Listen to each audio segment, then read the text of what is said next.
subscribe now and press the bell icon. Never miss an update.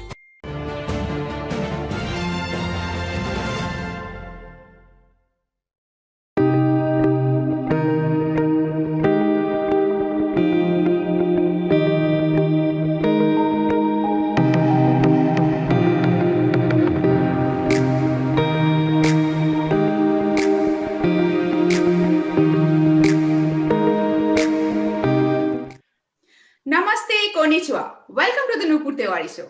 And today's episode is very special because today we have got Major General G.D. Baxi and Dr. Satoru Nagao, two experts from two great countries. So, welcome to the Thenupurtewarishow, General G.D. Baxi and Dr. Nagao. Thank you so much. Welcome to the Thenupurtewarishow, Dr. Nagao. Thank you so much. Okay, great. It is second time. This is your second time, exactly. Yes. And I think Major General G.D. Baxi, this is third time. This is third time, yes. So actually now since we have got two experts, we would love to know that why China is so aggressive to its neighbors in Asia. Yes, General G.D. Baxi, please. Thank you. Thank you so much, Nupur. You know, Nupur, China is the elephant in the room. Without China, there can be no geostrategic conversation, right? Last year, China, I'm afraid, gifted COVID to the world, right?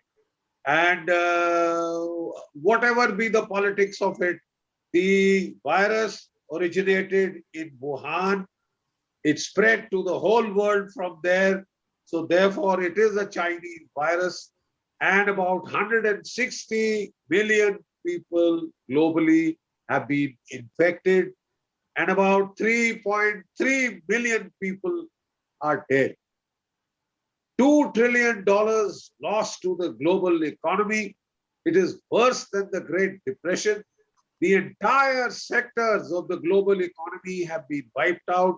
The travel and tourism sectors, the hospitality sectors, industries have taken a big knock. And very rarely has the world, suffered so much. Now, this happened last year. And we would have thought that China would have some contrition. China would have feel apologetic about what it had done to the world, accidentally or deliberately, or whether it was a natural epidemic, a zoonotic epidemic, the bat coronavirus jumping from bats to human on its own, or whether it was genetically engineered as a gain of function virus in the Wuhan Institute of Virology. That, we still have to find out. But I'm very sorry to state a great deal of circumstantial evidence is now suggesting that it could very well have emerged not as a natural epidemic, but as the genetically engineered gain of function virus, which was manufactured in the Wuhan Institute of Virology. The simple fact is that the Chinese said it is a natural epidemic. The WHO agreed it is a natural epidemic. It has come from the wet markets of Wuhan. No bats are sold in the wet market of Wuhan. The bats are found 550 kilometers from there in the caves of Nanjing, right? And some workers from the Wuhan Institute of Virology, 6 of them, it is said, had gone there and, then they had contracted a disease and then 3 of them died well before the actual outbreak of the virus. Now, the simple fact that you must bear in mind is that the Wuhan Institute of Virology is led by 2 Chinese major generals, Major General Shi Zhengli and Major General Chen Wei. These are the top virologists of the People's Liberation Army of China. They are not from their equivalent of the AIMS or their medical fraternity. They are from the People's Liberation Army of China. In 2015, Air Force doctor from the People's Liberation Army Air Force, Xu Dezong, he and 18 of his colleagues had written papers on the bat coronavirus, and they had actually written it based on the SARS. And they had said SARS is a genetically engineered virus that has been let loose in China by terrorists. So it shows the Chinese thinking that they are under biological attack. They are under biological attack. So, Right. Dr. Nagao, what do you think about it? Is it really a biological war, and how Japan is affected by it? Because India is, as you can see, India is really, really greatly, it's a disaster. We are really affected by this COVID-19, especially the second wave. So, do you really think it is a biological war? Absolutely, I agree with General. But how to identify the perpetrator of the biological attack is very difficult. That is the reason it looks like the cyber attack, biological war. It is not easy to identify real perpetrator. So that is the reason it is difficult to deter this attack, because we cannot retaliate without identification. That's a very big problem. So view from the US-China economical competition, yes, US economy has damaged by the COVID-19 came from China. But China's economy hasn't damaged so much, if the official record of China is right. So if this is intended attack, this is a very wrong attitude towards the world. But at the same time, China is nearly succeeded to change the power balance between US and China. Also, of course, the US will recover, or India will recover, Japan will recover, Australia will recover in the near future. But before it, China can take the advantage, that's true. So we need an international system to prevent or deter such kind of attack, but we do not have. So Quad Plus should lead the new international system to prevent such kind of attack. But China is wrong, not only this biological attack, but also their attack during the COVID-19 crisis. We can remember what happened in the East China Sea, what happened in the Taiwan Strait, what happened in the South China Sea, and what happened in the Indian Ocean, and what happened in the India-China border, especially last year. So in the case of the India-China border, 20 Indian soldiers sacrificed their lives, and 76 Indian soldiers injured by China. So this is the front line. We must fight against China's threat. That is very imminent. Very rightly you said, Dr. Nagao. So, General Bakshi, how we can be more united to fight with this negative force, which is called China? You see, I will just take off from where Satoru left off very rightly. Last year, China gave COVID to the world, accidentally, naturally, deliberately. Well, we will find out. But there is a lot of circumstantial evidence to suggest that it was not natural. It was a genetically engineered virus which either escaped accidentally from the lab or was deliberately released as biological warfare. And as Dr. Satoru Nagao says, thereafter, instead of being apologetic to the world for doing so much damage, China went on an all-round aggressive drive. It became very aggressive against Taiwan. Its army, its navy, its air force began to posture against Taiwan. It became very aggressive in the South China Sea. against Philippines, Malaysia, Indonesia, Vietnam, etc. Then it became very aggressive towards Japan. And as he has rightly pointed out, it actually got into a clash with the Indian soldiers in the Ladakh border. So the point is, what will the world do about it? The logical answer is Quad. The logical answer is Quad, because the rest of the world will have to come together to tame an aggressive China, increasingly hostile China, China that is doing great damage to the world. The Chinese army has not fought for 42 years. They have single child family norm, princelings, who are drafted for 4 years. They don't want to die. They don't want to really fight like soldiers. So is this the way to fight? And will the world have to suffer it? We have dealt with one wave of the virus. Then suddenly we have the second. Now a third is coming, then a fourth, fifth, sixth. And there is a reason to suspect that it is again come from that same source. So how long will we keep doing it? We will just keep facing wave after wave of artificial mutation. How come there are no mutations in China? The virus started in Wuhan. How come it has only attacked India or UK or USA, countries which are hostile to China? I have a strong feeling, and my personal feeling is, firstly, the countries of Asia will have to band together. The two strongest power in Asia which can balance China are Japan and India. We have deep historic culture ties. Our gods are the same. Saraswati goddess is there in Japan, it is there in India. You know, the Buddha is there in Japan, the Buddha is there in India. We have strong links.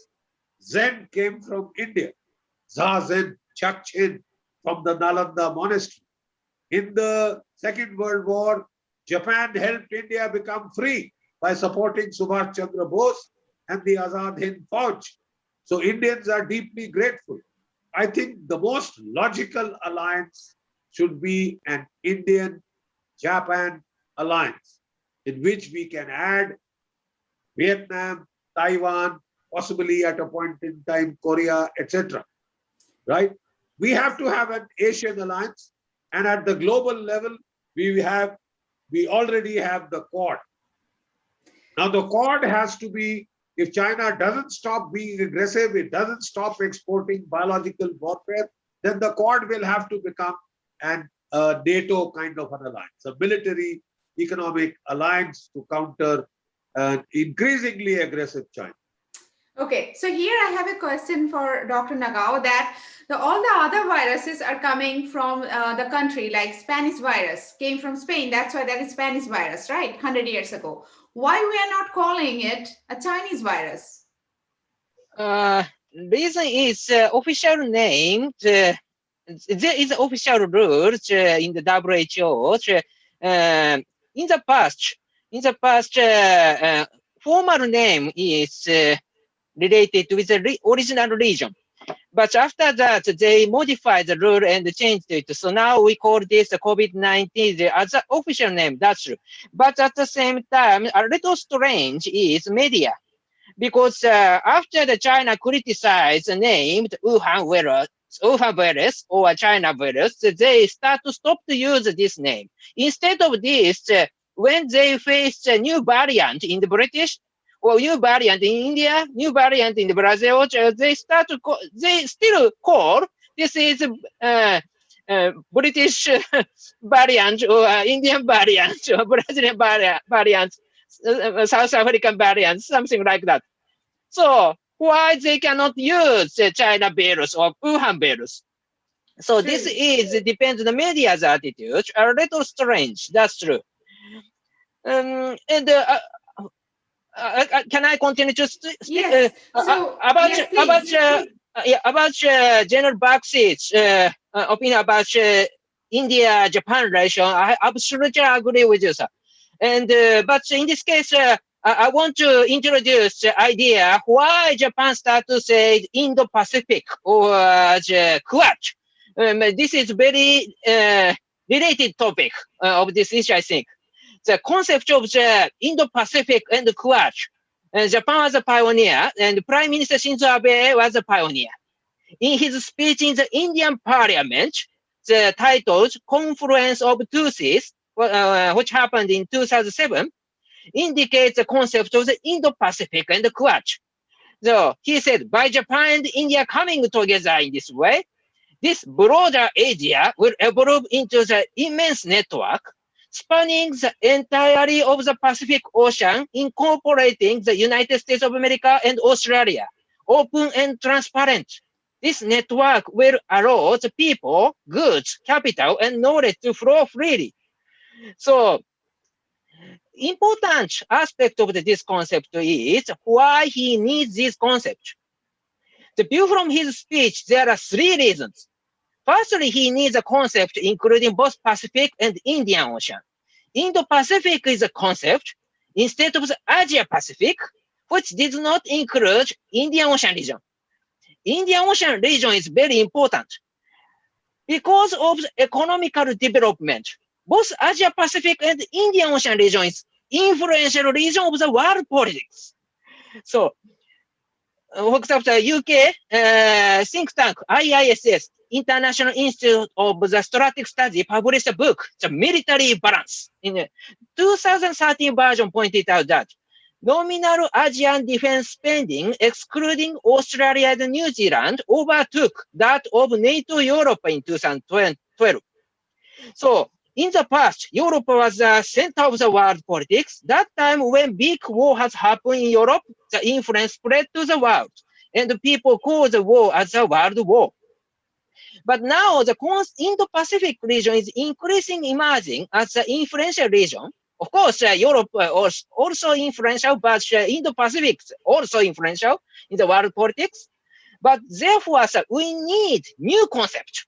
Prime Minister Abe needs new concepts, all riding region, including both Pacific and Indian Ocean. So that is Indo-Pacific. But and secondly, sorry, I continue to speak a little long, but could you please give me time, sir? Secondly, Prime Minister Abe need to introduce both Indo-Pacific and Quad at the same time, because this rising region should not be China-dominated region. Prime Minister Abe explained his idea in his article, Asia's Democratic Security Diamond, which was published in 2012. Just before he was sworn in as a prime minister second time. The Indo-Pacific is a concept, including all countries around China. And Quad is all great powers except China. So that is why he needs a Quad. And indeed, third reason is most important in this case. Third reason is he emphasized the idea because he wants to highlight the importance of India. The Indo-Pacific is a concept instead of the Asia-Pacific, which did not include India. So Quad is a collaboration include India. Both Japan and Australia, US allies, there are plenty of chances to collaborate each other, but India is newcomer. So if we use the concept Quad, yes, Quad is to cooperate with India, Japan needs Quad. Abe needs a Quad. So why Japan start to say Indo-Pacific or Quad? Because Japan wants to cooperate with India. Okay. Rising region, and it should not be the China-dominated region. And in this case, the vital part of this cooperation is India and Japan. So that is the reason I want to say, absolutely agree with your opinion, sir. That's I want to say. It's a very long story, but yes. So what do you think about it, Major General Bakshi? It is a pleasure always to hear a very great scholar of Indo-Japanese relations, Satoru. He's a very dear friend, and I love to listen to him at length. The simple fact is, as he very rightly says, Quad comes from quadrilateral of democracies. India, Japan, America, Australia, all four democracies. And these four democracies between themselves are the only ones who have the power to contain an authoritarian China, led by Xi Jinping, who has made himself president for life. You see, and that is a country, there is no freedom of speech, everything is strangulated, and they have scant respect for international treaties, for international rule of law, for order. As you are aware, Philippines had taken China to the International Court of Justice on the South China Sea, and the International Court of Justice ruled against China. But China refused to listen. It showed contempt for the rule of law, for the international order, and China is trying to bully all the small countries like Philippines, like Malaysia, like Vietnam, who quite obviously on their own cannot stand up to China. And if India, Japan, America, Australia, the quadrilateral of democracies does not stand together, and which they have started, coming together with the, with the establishment of the quadrilateral, with the extension of the India-Pacific concept. And Satoru is absolutely right. One of the visionaries of this process was Shinzo Abe, the Prime Minister of Japan. He is the prime architect of this Indo-Pacific concept and alliance architecture with which to balance the power of an increasingly hostile and aggressive China. And our unfortunate feeling is the circumstantial evidence indicates that China used COVID-19 as a biological Pearl Harbor, biological weapon last year, and then it followed up in its wake by military exploitation against Japan in the East China Sea, against Taiwan, against South China Sea, and against India. Now that kind of a behavior must be checked. And I would like to quote what the defense minister of Japan had said. Japanese defense minister Taro Kano, he had said, China must be made to pay a high price for its muscular revisionism in the South and East China Sea, the Himalayas, and Hong Kong. I think he hit the nail on the head. Unless the world gets together to make China pay a heavy price for its biological warfare, for its muscular adventurism, China will not stop. It will be emboldened. It will keep doing more and more of the same. We have to have deterrence. We have to deter China. I would welcome Satoru's views. Yeah, so I have one comment here, one question also, that like if Japan also knows about China, what China is doing, India knows, so even Asia and all other countries, China is already very aggressive to almost all the countries, all the countries. So who are supporting China in Asia or in the world? Which country is supporting China? My question? Yes, Dr. Nagao. Thank you very much. That's the problem because formal ally of China is North Korea only, even if the Pakistan is not a formal ally. So China is alone always. But at the same time, many countries receive money from China. That's also true. So in this case, these countries support China's decision in the United Nations or as an international arena. So that is the reason it is not easy to impose sanctions against China. But at the same time, this country is not a loyal country to China because they receive the money, because they are beneficial economically, they keep silence. But at the same time, they do not trust China, and China do not trust them.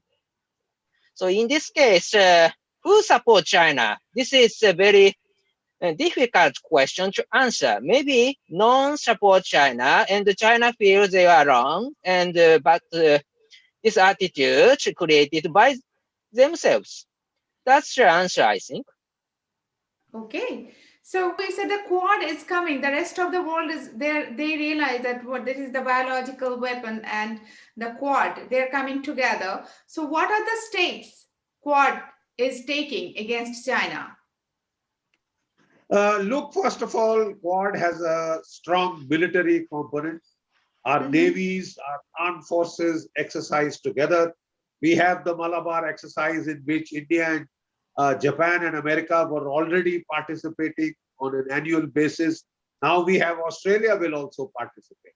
Now the French Navy is coming in, the UK Navy is coming in. And sure enough, when they said they are going to send their aircraft carrier, we had the UK variant. We had the UK variant of the virus, right? So we find that any country which is adapting a hostile stance towards China or a strong stance toward, not hostile, strong stance towards China, China is trying to hit it biologically, economically, and every other way. Look at the way they threatened Bangladesh. That if you join Quad, you will suffer. I mean, this is like reading out the Riot Act. So I don't think the world should take it lying down. And if we don't hold a united front, there is no chance of those smaller countries being able to stand up to China unless America, unless Japan, unless India and Australia stand up and oppose the hegemony of China, the muscular approach of China.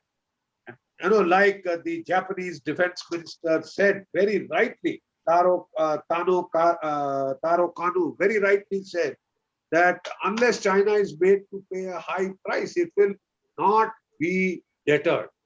It will not be deterred. Unfortunately, it has gotten involved in a lot of politics.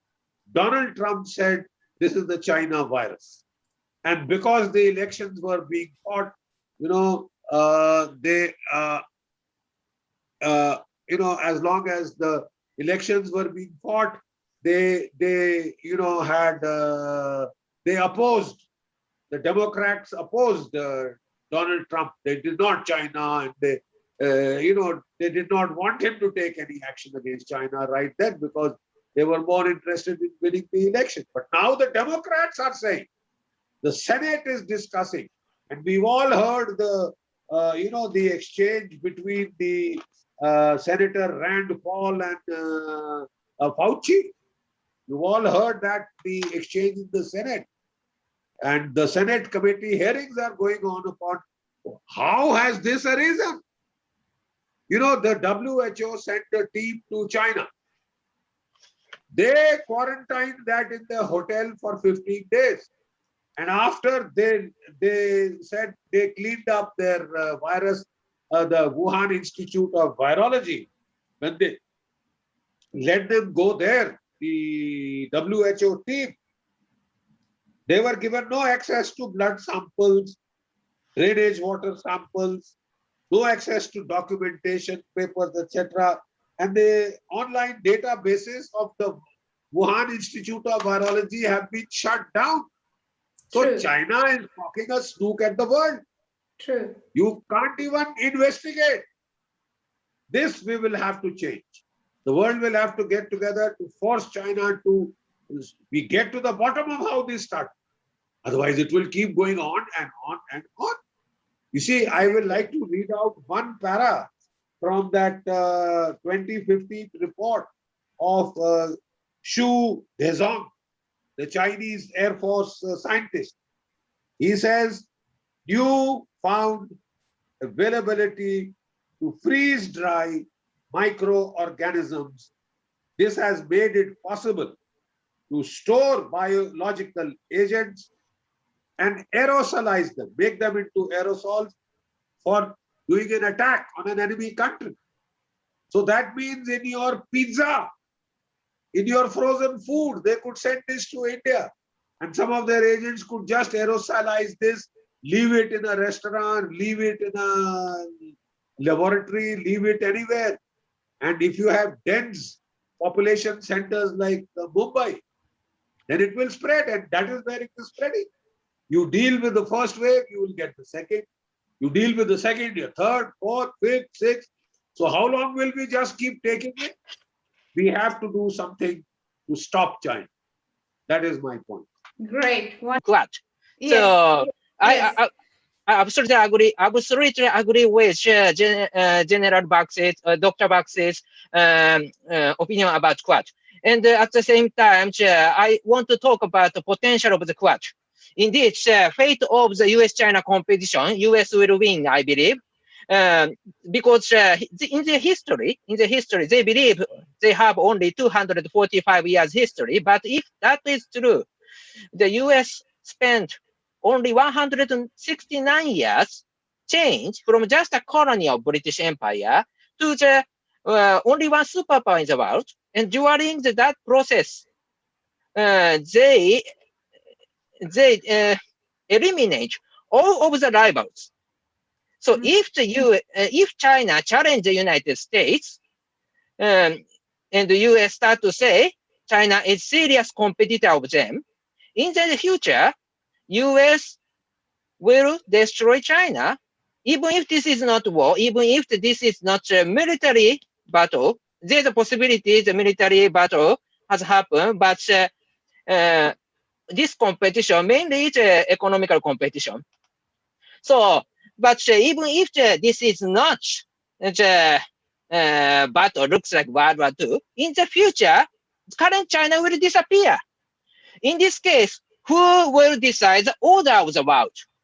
If there is only good framework, if there is a good framework, it's only the Quad or Quad Plus. Quad Plus will lead the world. So this Quad Plus has a huge potential to lead the world by the democratic countries. That is the reason this Quad is very important. And in this case, the Quad, including India and Japan, is very important because both of us are very democratic, rule-based, and we should be the good leader. Exactly. That is the reason Quad has the potential, huge potential, a very important role, I believe. And that is I want to say. And as a final word, we should cooperate. It's the final word. So, hail India, hail Japan. Jai Hind, Jai Japan. So Thank it was you. pleasure Jai Hind, having Jai you, Japan. having both of you actually, and the viewers. They're having really, party today because so much knowledge. They learned so many things from both of you, and we look forward to have you, two of you again very soon. So for the viewers, if you have questions, please do ask Major General Bakshi and Dr. Sadharu Nagao. So I will bring both of them again, definitely together. So for today, thank you so much. Thank you so much, Major General Bakshi. Thank you so much. And thank you so much, Dr. Sadharu Nagao. Thank you. And Subratri, good night. Oyas Binasai. Namaste.